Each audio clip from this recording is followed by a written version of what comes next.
बहुत अच्छा लग रहा है। और जितने लोग मिल रहे हैं सब एक ही बात कह रहे हैं कि आप हारे थे तो भी आजमगढ़ में थे, आप जीते तो भी आजमगढ़ में रहे, और आसानी से सब लोग मिल करके अपनी बात कह लेते हैं, अपना दुख कह लेते हैं, और उनका जो दुख है सरकार तक पहुंचाने का हमारा काम है वो हम करते हैं।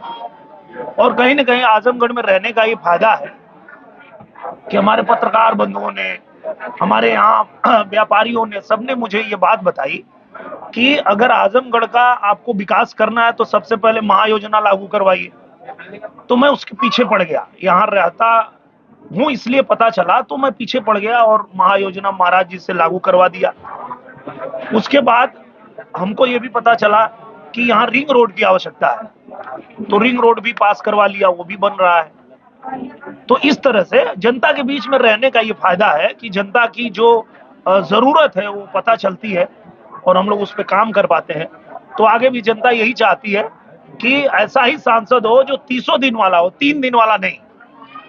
क्योंकि आप समझ सकते हैं कि सबसे क्रिटिकल समय एक उम्मीदवार के लिए यही होता है कि जब प्रत्याशी घोषित हो जाता है तो उसको एक एक पल जनता के बीच में जाना है, सबसे वोट मांगना है, सबसे समर्थन मांगना है।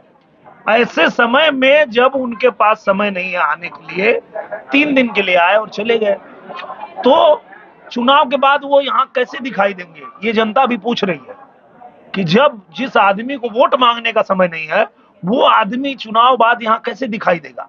तो हम तो पहले भी यहीं थे, आगे भी यहीं रहेंगे, और जनता भी हमारे साथ है और अच्छा लोगों का आशीर्वाद मिला तो अच्छी बात है। ऐसे ही वो आगे भी नहीं समय दे पाएंगे, यही तो हम कह रहे हैं। हम कहाँ कह रहे हैं कि वो छोटे मोटे नेता है। इतने बड़े नेता नहीं चाहिए आजमगढ़ में कि समय ही ना दे पाए। मैं तो यही कह रहा हूँ, आजमगढ़ में ऐसा ही व्यक्ति चाहिए। और यही मैं बार बार कह भी रहा था, ये बात मैं उनसे बार बार ये भी कह रहा था कि आप यहीं का कोई यादव लड़ा दीजिए, अगर यादव ही लड़ाना है तो। आजमगढ़ में एक से एक यादव हैं, यहाँ के यादव मुख्यमंत्री की कुर्सी पे भी बैठे हैं, ये बात उनको समझना चाहिए।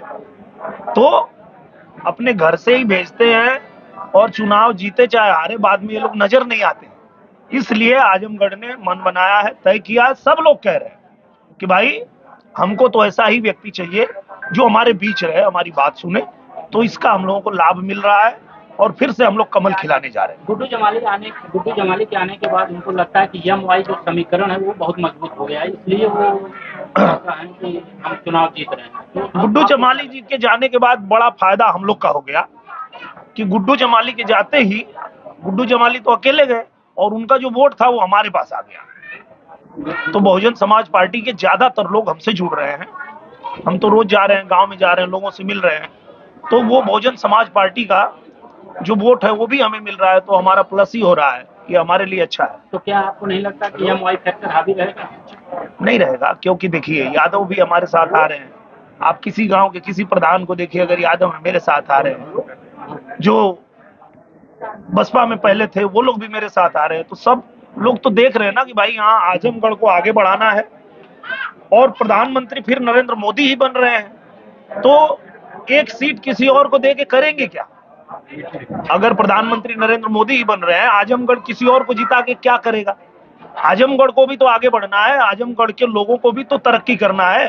तो आजमगढ़ की तरक्की तो इसी में है कि सरकार के साथ रहे, और 1.5 साल सरकार के साथ रह के आजमगढ़ ने देखा है कि जो काम पहले कभी नहीं हुआ वो 1.5 साल में आजमगढ़ में हुआ है। तो ये भी तो सरकार के साथ रहने का भी फायदा आजमगढ़ जानता है, देख चुका है।